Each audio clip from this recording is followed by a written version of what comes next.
Welcome back my dear student. उम्मीद करता हूं बहुत अच्छे से होंगे आप।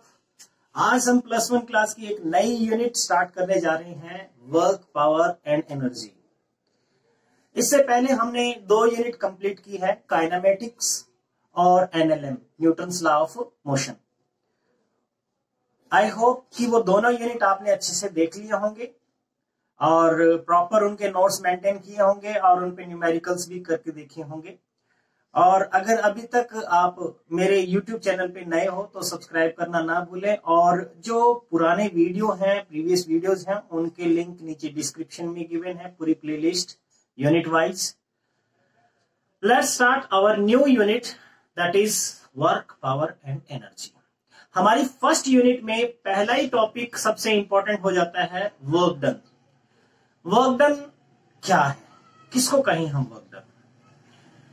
सबसे पहले हम अगर बात करें तो वर्क डन आपने पहले भी पढ़ा हुआ है, और वर्क डन की जो डेफिनेशन है वो आप जैसे देख पा रहे हो। कब कहेंगे कि वर्क डन हो रहा है? वर्क डन या work is said to be done when we apply some force on an object and object cover some distance in the direction of applied force.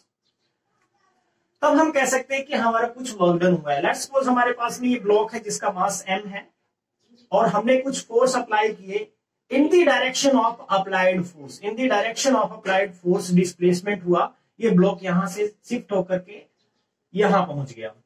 तो जो हमने वर्क डन किया, work done can be written as F dot S। यहां dot product आ रहा है, 2 vector quantity है, force भी वेक्टर क्वांटिटी और यहां डिस्प्लेसमेंट भी वेक्टर क्वांटिटी, इन दोनों के बीच में डॉट प्रोडक्ट है।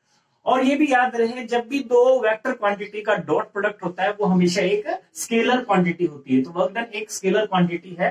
इसको आप चाहो तो यहां डॉट प्रोडक्ट हटा करके इसको ऐसे भी लिखा जा सकता है, Fs cos of theta, where theta is the angle between force and displacement, force and displacement. Okay, work done generally हम मेजर करते हैं जूल में, ठीक है। जो एनर्जी की यूनिट है वही इसकी यूनिट है। डायमेंशनल फॉर्मूला इसका m1L2T-2।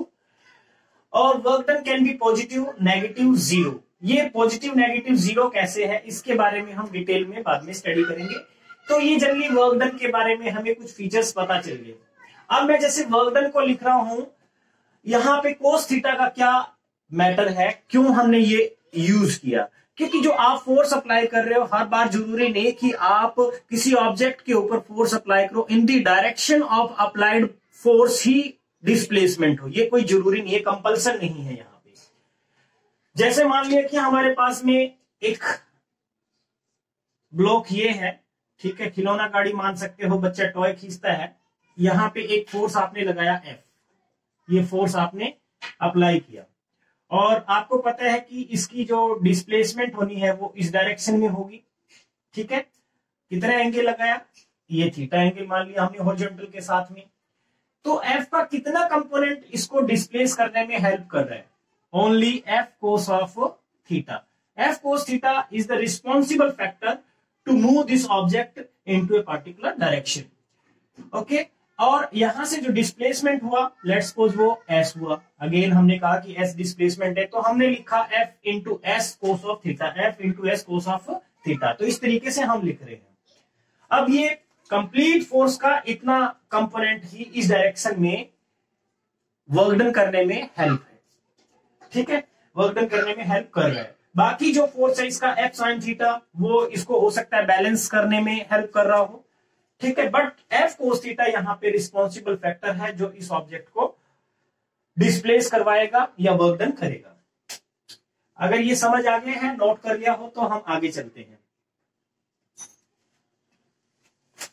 इसके बाद हमारे पास आता है नेक्स्ट वर्क डन। अगर मैं कहूं कि और भी तरीके से लिखा जा सकता है, सबसे पहले तो मैं आपको ये बता दूं कि जो वर्क डन को मैंने डॉट प्रोडक्ट में लिया है, इस पे अगर कोई क्वेश्चन आता है तो आप कैसे सोल्व कर पाओगे? डॉट प्रोडक्ट आपने सीख रखा है, जिन्होंने अभी तक डॉट प्रोडक्ट नहीं सीखा है तो वो मेरे वेक्टर वाले चैप्टर में vector multiplication, dot product, scalar product, वहां पे जाकर के पहले उनको अच्छे से समझ लीजिए ताकि आपको कंफ्यूजन ना हो। Let's suppose any force F is equals to 2I cap, ठीक है, minus J cap plus 3K cap, ये कोई फोर्स है, ठीक है, न्यूटन में है। और जो डिस्प्लेसमेंट इससे हुई, लेट्स सपोज हमने कह दिया आई कैप प्लस 4 जे कैप प्लस 5 के कैप, ये मीटर में इतना डिस्प्लेसमेंट कर रहा है ये फोर्स। सो वर्क डन कितना हुआ होगा यहाँ पे, जैसा हमने अभी स्टडी किया है, work done generally is equals to F dot S. Dot product हमें लेना है यहाँ पे। डॉट प्रोडक्ट अगर लेना है तो वैल्यू पुट कीजिए 2 आई कैप माइनस जे प्लस 3 के कैप डॉट डिस्प्लेसमेंट यानी आई कैप प्लस 4 जे कैप 5 के कैप। ओके, अब इसमें मैंने आपको डॉट प्रोडक्ट जब सिखाया था तो सीधे सीधे एक चीज बताई थी कि आई का आई के साथ डॉट प्रोडक्ट होगा, जे का जे के साथ और के का के के साथ। बाकी किसी और के साथ में आप अगर डॉट प्रोडक्ट लेंगे तो वो जीरो होता है। आई डॉट जे जीरो होता है, आई डॉट के जीरो होता है, जे डॉट आई जीरो होगा, जे डॉट के भी जीरो होगा। तो उनके साथ मल्टीप्लीकेशन करने की आपको जरूरत ही नहीं है। तो 2 इंटू 1 यानी 2 और आई डॉट आई 1 माइनस 1 और प्लस 4 तो माइनस 4, जे डॉट जे 1 हो गया। 3 इंटू 5 प्लस है 15, के डॉट के 1। सो इस तरीके से हमारे पास ये आ गया प्लस 13 जूल वर्क डन आ गया। तो ऐसे ऐसे क्वेश्चन आ भी जाए तो इजीली आप ऐसे कर सकते हो। समझ आ गया होगा, बहुत अच्छा है। अब देखिए, आपको ये ध्यान रखना है कि वर्क डन जो है किस और तरीके से कैसे निकालें। और मैंने एक चीज और कहा यहां पे, work done can B positive, negative, zero. पहले उसी को समझ लेते हैं, उनके एग्जाम्पल समझ लेते हैं। पॉजिटिव कब होता है, नेगेटिव कब होता है और जीरो कब होता है। तो इसके लिए सबसे पहले हम बात करते हैं, जैसे मैंने वर्क डन को लिखा W equals to F S into cos of theta. यह थीटा जो है वो एक इंपॉर्टेंट रोल प्ले करेगा। Theta is the angle between force and displacement, ठीक है। जो अप्लाइड फोर्स है और डिस्प्लेसमेंट है उनके बीच का एंगल क्या है, थीटा। और इस थीटा की वैल्यू जो है वेरी करती है -1 से +1 से -1 तक वेरी करती है, आपको पता है, ठीक है। तो इसकी वैल्यू नेगेटिव पॉजिटिव होने के अकॉर्डिंग ही वर्क डन भी नेगेटिव या पॉजिटिव हो सकता है। तो पहले हम बात करते हैं वर्क डन पॉजिटिव कब होगा, ठीक है। वर्क डन पॉजिटिव कब हो गया, वर्क डन पॉजिटिव होने के लिए हमारा थीटा जो है it must be greater than equal to 0 and less than 90 degree. थीटा की जो वैल्यू है वो कितनी होनी चाहिए, 0 हो सकती है, 0 के इक्वल हो सकती है, 0 से ग्रेटर, बट 90 से कम हो। उस केस में वर्क डन क्या होगा, हमारा पॉजिटिव निकल के आएगा, ठीक है। और इसमें जितने भी एग्जाम्पल है, जितने भी फोर्स आपने इन the direction of motion apply किए, ठीक है। और आपने, हो सकता है कि फोर्स, जैसे अभी कोई बच्चा खिलौना खींचता है, ठीक है, ऐसे आपने नोटिस किया हो कि ऐसे टाइप का खिलौना है कोई, ठीक है, टायर लगे हुए हैं और इसको बच्चा जो है ऐसे खींच रहा है एफ, तो यहां पे भी वर्क डन क्या होगा, पॉजिटिव होगा। हम धकेलते हैं किसी चीज को, खींचते हैं किसी चीज को, और उस केस में भी वर्क डन क्या होगा, पॉजिटिव होगा डेफिनेटली, क्योंकि 0 और 90 के बीच में जो थीटा की वैल्यू देगा, कोस थीटा की जो वैल्यू आएगी वो पॉजिटिव ही आएगी निकल के। बात करते हैं वर्क डन 0 कब हो रहा है। 0 आपको साफ पता चल रहा है जब थीटा की वैल्यू कितनी हो जाए, 90 डिग्री। थीटा की वैल्यू 90 डिग्री, बड़ा इंटरेस्टिंग हो जाता है। जरूरी नहीं है कि आप फोर्स अप्लाई करो और वर्क डन हो, ये कोई जरूरी भी नहीं है, ठीक है। जैसे मान लिया कि लेट्स सपोज कि मैं मार्केट से सर पे सिलेंडर लेके आया, ठीक है, और मिसेस कहने लग जाए कि आपने तो 0 वर्क डन किया है, तो मैं उसको चैलेंज भी नहीं कर सकता, ठीक है। वैसे भी चैलेंज नहीं कर सकते, लेकिन उसको चैलेंज क्यों नहीं कर सकते, उसकी वजह है। जैसे मान लिया कि हमारे पास में, जैसे मैंने ये सिलेंडर रखा था, ठीक है, ये मान लिया सिलेंडर लेके हम आ रहे हैं, सिलेंडर का वेट जो है वो कितना है, mg, डाउनवर्ड डायरेक्शन में लग रहा है, और हम डिस्प्लेसमेंट कर रहे हैं कुछ ऐसे, यानी फोर्स और डिस्प्लेसमेंट के बीच एंगल कितना बन रहा है, 90 डिग्री, ठीक है।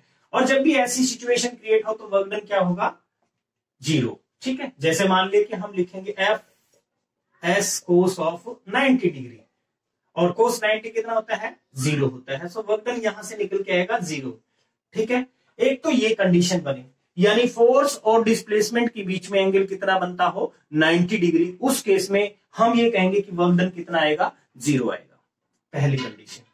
हो सकता है कि आप फोर्स अप्लाई करो और डिस्प्लेसमेंट ना हो, जैसे वाल को हम धकेलते हैं, हमने अपनी तरफ से फोर्स अप्लाई किया, वाल के ऊपर पूरा फोर्स लगा रहे हैं बट वाल में कोई मूवमेंट नहीं हुई, तो डिस्प्लेसमेंट 0 हो गया। डिस्प्लेसमेंट 0 होने से वर्क डन 0 हो गया।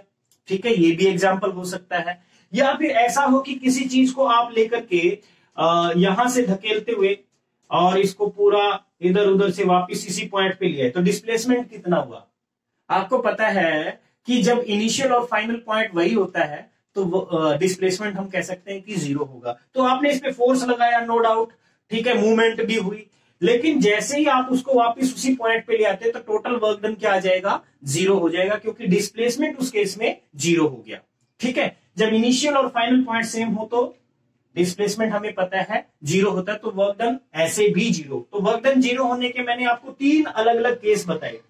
हो सकता है कि कोई सर पे कुछ वेट लेकर के, ठीक है, और ट्रेवल कर रहा हो, कुछ भारी भरकम सिर पे उसने जो है वजन रख रखा हो और वो मूव कर रहा हो, तो उसका जो भी वजन है उसके ऊपर रखा है, भार रखा है, उसका वेट हमेशा perpendicular downward towards the centre of earth act करता है, तो वही फोर्स है एक किस्म से, और डिस्प्लेसमेंट ठीक उसके परपेंडिकुलर ट्रेवल कर रहा है, तो उस केस में एंगल कितना बन गया, 90 डिग्री, तो वहां पे वर्क डन 0 हो गया। दूसरा केस मैंने बताया कि हम फोर्स अप्लाई करें लेकिन डिस्प्लेसमेंट ना हो, जैसे वाल पे मैंने फोर्स लगाया, वाल में मूवमेंट नहीं हुई, तो भी वर्क डन क्या हुआ, 0 हुआ। या हो सकता है कि हम किसी भी ऑब्जेक्ट को धकेल करके मूव करवा के लेके आए, बाकी उसी पॉइंट के ऊपर अगर आ गए तो डिस्प्लेसमेंट उस केस में भी 0 है, तो वर्क डन उस पे 0 होगा। ठीक है, कंडीशन समझ आ गई होगी। अब बात करते हैं negative work done. Negative work done कैसे होता है, हमेशा याद रखना, वर्क डन नेगेटिव, जितने भी अपोज करने वाले फोर्स हैं उनसे वर्क डन हमेशा ही नेगेटिव होता है। जैसे फ्रिक्शन फोर्स हो गया, ड्रैग हो गया। ठीक है, ड्रैग एक्चुअल में फोर्स ही है, ठीक है, जो हम लिक्विड के अंदर कोई अगर ऑब्जेक्ट को थ्रो करेंगे तो वो लिक्विड उसके ऊपर एक फ्रिक्शन फोर्स लगाता है जिसको हम ड्रैग बोलते हैं, विस्कस ड्रैग। ठीक है, फ्रिक्शन फोर्स और ड्रैग ये एक किस्म से अपोज करने वाले नेचर के फोर्स हैं, जो किसी भी ऑब्जेक्ट की मोशन को अपोज करते हैं, तो इनकी वजह से हमेशा ही वर्क डन क्या होगा, नेगेटिव होगा। जैसे हम देखें, ये मान लिया ब्लॉक है, इस पे आपने फोर्स तो P अप्लाई किया, ठीक है, या इस तरफ मूवमेंट हो रही थी, लेकिन मूवमेंट इस तरफ है, लेकिन फ्रिक्शन फोर्स ठीक इसके अपोजिट डायरेक्शन में एक्ट करता है, ये हमने अच्छे से पढ़ा है। ठीक है, डिस्प्लेसमेंट उधर हो रही है और फ्रिक्शन फोर्स इसके जस्ट अपोजिट, तो एंगल कितना बन रहा है, यहाँ पे एंगल बना 180 डिग्री, यानी नेगेटिव में जाएगा। तो यहाँ पे हम वर्क डन लिखेंगे F S cos of 180 degree. Cos 180 की वैल्यू आप जानते हो कितना होता है, -1। कोस 180 की वैल्यू -1, तो यहाँ पे वर्क डन आ जाएगा नेगेटिव, यहाँ वर्क डन आ जाएगा नेगेटिव। ठीक है, इसके अलावा एक और मैं एग्जांपल बता देता हूं नेगेटिव वर्क डन का। ऐसा भी केस हो सकता है, जरूरी नहीं कि 180 डिग्री होना जरूरी है, 90 से अबो एंगल होना जरूरी है नेगेटिव के लिए। Theta must greater than 90 degree. ठीक है, 90 डिग्री से ज्यादा होना जरूरी है, तो अपने आप यहाँ पे वर्क डन नेगेटिव बन जाता है। जैसे मान लिया कि ये कोई कुआं है, ठीक है, वेल, ठीक है, और इसमें से हमने with the help of pulley कोई बकेट जो है खींच रहे हैं। ठीक है, ये कोई बकेट होगी, लेट्स सपोज, ठीक है, इस बकेट को हमने इस पुल्ली के ऊपर से ऐसे खींचा। अब आपने फोर्स इस डायरेक्शन में अप्लाई किया है और डिस्प्लेसमेंट इस डायरेक्शन में हो रही है, तो एंगल कितना है, ये एंगल नहीं देखा जाएगा, ये वाला डिस्प्लेसमेंट तो इधर है, डिस्प्लेसमेंट वेक्टर को देखो इस डायरेक्शन में है, ठीक है, और फोर्स ये है, तो ये angle definitely greater than 90 degree है। ठीक है, आप इसको इस तरफ खींच रहे हो और डिस्प्लेसमेंट ऊपर की तरफ हो रही, तो ये एंगल थीटा जो है it is greater than 90 degree, तो यहाँ पे भी वर्क डन जो होगा वो नेगेटिव ही होगा। ठीक है, समझ आया होगा बहुत अच्छे से। तो ये था वर्क डन के बारे में। अब work done by variable force, work done by variable force, variable force से वर्क डन कैसे होता है इसको समझते हैं।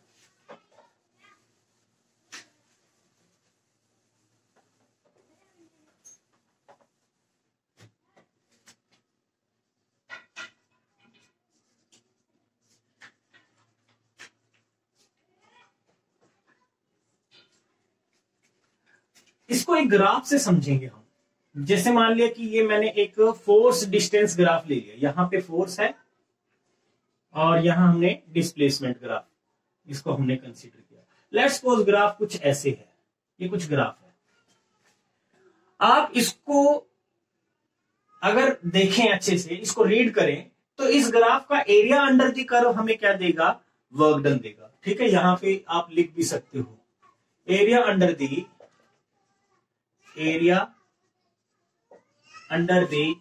फोर्स डिस्प्लेसमेंट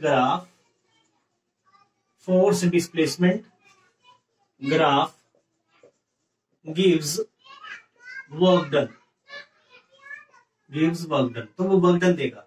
ठीक है, और इसको कैसे हम करें, कैसे कैलकुलेट, आप नोटिस कर पा रहे हो यहां फोर्स कांस्टेंट नहीं है। तो इस ग्राफ को हम क्या करते हैं, जनरली ऐसे स्मॉल स्ट्रिप्स में डिवाइड कर लेते हैं। ये एक स्ट्रिप मैंने ले ली, ठीक है, और ये जो थिकनेस है इसको मैंने ds से रिप्रेजेंट कर दिया, और ये कुछ फोर्स होगा, लेट्स सपोज F। ओके, अब ऐसे ऐसे स्ट्रिप्स में हमने इस पूरे ग्राफ को डिवाइड कर लिया, एंड ये है और सॉरी स्टार्ट ये है और ये एंडिंग पॉइंट हो गया। अब हमने क्या किया, ये x की वैल्यू मान लो 1 होगी और ये x की वैल्यू फाइनल 2 हो गई। अब अगर नोटिस करो, मैं स्ट्रिप का एरिया लिखूं, तो स्ट्रिप का एरिया जो है, एरिया ऑफ स्ट्रिप, इसको आपने नाम दे दिया A, B, C और ये D, ये स्ट्रिप है। एरिया ऑफ शेडेड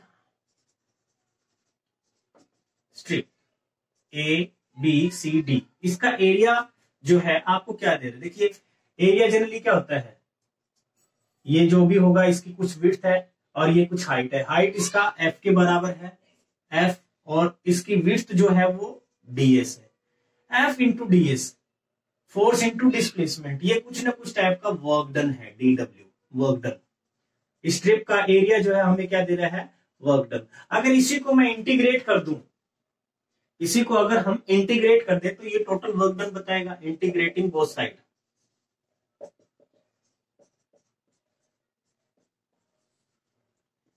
dw और ये आ जाएगा F इंटू ds, इसको इंटीग्रेट कर दिया, ये टोटल वर्क डन आ गया W।